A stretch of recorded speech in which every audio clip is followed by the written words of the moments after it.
For weeks, my friend Ever has been living under siege. He's not a soldier, a diplomat, a protester, or a revolutionary. He's just a regular citizen of Venezuela. For those who don't know, Venezuela is in the middle of an uprising. The reasons, of course, are complicated, myriad, and go back at least 2 decades. But since the death of President Hugo Chavez 1 year ago, the economic situation has become increasingly dire, and major nationwide protests began on February 12, 2014. This news has largely been overshadowed by recent, arguably more serious events in Ukraine. But just because Venezuela is not a conduit for petroleum products between Russia and Western Europe, nor a proxy for the conflict between the two, and just because the death toll during protests in Venezuela hasn't yet reached the hundreds, doesn't mean that life is good for its citizens. Take case in point, Ever. He lives in Ciudad Guayana, a city of 1 million along the Orinoco River in eastern Venezuela.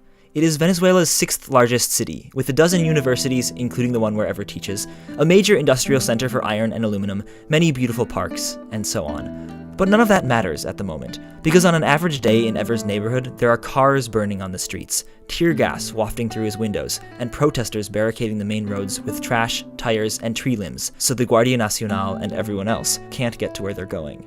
Even before the protests started, Ever and I had a little joke going about the dysfunctional nature of life in so-called socialist Venezuela. Whenever the internet or power in Ciudad Guayana would go down, or Ever had to wait 3 hours in line to buy rice, all regular occurrences, he would describe the situation with the hashtag third world problems. It was funny because it was ironic.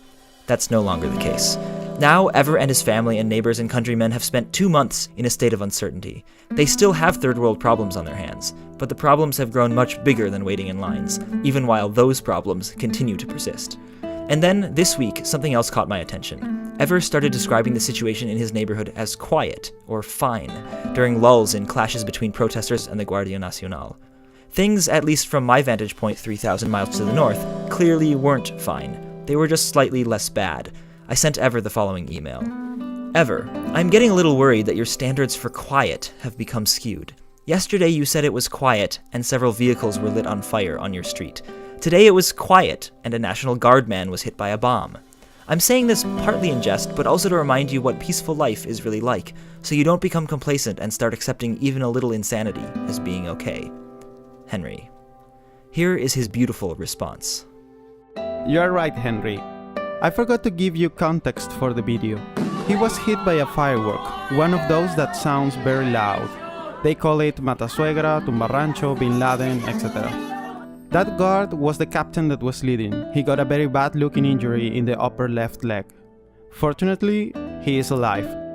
And despite the fact that quiet was referring to what happened after those events, you are right in that I may be complacent and accepting a fair amount of insanity as being okay. And that made me think about my personality. I mean, I know that it shouldn't be happening and that is not okay.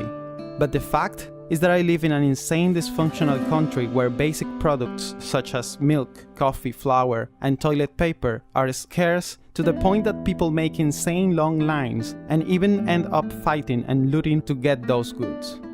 I live in a country with an insane dysfunctional economy where there's nothing cheaper than gasoline, where people have gotten rich making money by trafficking it and other subsidized goods, where the police and National Guards cannot control the rampant crime that took the life of more than 24,000 during 2013 only, where impunity is the law, where prisoners control the jails and live with a comfort that honest working people outside cannot have, where at least half the population ratifies the disaster by voting in favor of the 15-year-long revolution, where you have to drive like a drunk because of the craters in the roads, where law does not apply to people who can afford to pay off judges, where all TV stations won't report to avoid conflicts with the government, where government blames the empire, the CIA, the opposition, and nearly every imaginable thing, even iguanas, for the problems in the country, where you cannot save in local currency due to the 50% inflation rate. And I could go on and on. And on top of that, we have had about a month with many streets blocked, with National Guards using tear gas every day to dissolve peaceful protests, with some protesters setting fire on cars, buses, taking down traffic lights, trees, and even building concrete walls on the street.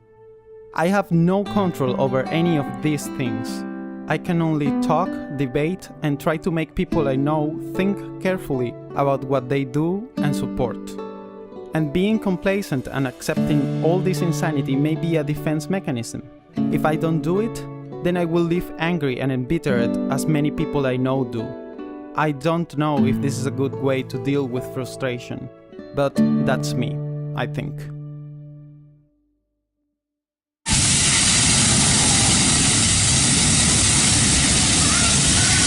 As a follow-up, I want to acknowledge that Ever works with me as the illustrator for the Minute Earth channel on YouTube, and the situation in Venezuela is part of the reason the video output from Minute Earth has suffered over the last month. As we've been working on this video, Ever's neighborhood continues to be the scene of clashes between protesters and the Guardia Nacional, often going long into the night. I guess I just want to make clear that the scenarios we illustrated aren't isolated events, and they're not over. They are literally the daily, insane reality. I'm thankful that I don't have to deal with tear gas coming into my apartment at 2 a.m. And I hope the situation in Venezuela will improve for all of its citizens.